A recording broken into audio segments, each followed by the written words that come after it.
નમસ્કાર મિત્રો, મારી પીઆર ગુજરાતી ચેનલમાં તમારું સ્વાગત છે। મિત્રો, અત્યારે હાલની સૌથી મોટી અને દુઃખદ ખબર સામે આવી રહી છે। જી આ મિત્રો, આપને જણાવી દઈએ કે જાનૈયાઓ ભરેલી બસ પલટી। ત્યારે મિત્રો વિગતવાર આપને વાત કરીએ તો દાદર નગર હવેલીમાં જાનૈયાઓ ભરેલી બસ પલટી મારતા એક મહિલાનું ઘટના સ્થળે મોત થયું છે, સાથે 20 જાનૈયાઓ ઇજાગ્રસ્ત થયા છે। ત્યારે મિત્રો વધુ જણાવી દઈએ કે તેમને હોસ્પિટલ ખસેડવામાં આવ્યા છે।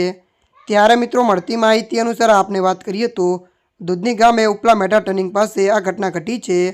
આ બસ જાન લઈને કરોચન ગામે જઈ રહી હતી, દરમિયાન ટર્નિંગ પર ટર્ન લેતી વખતે બસ પલટી મારી ગઈ હતી।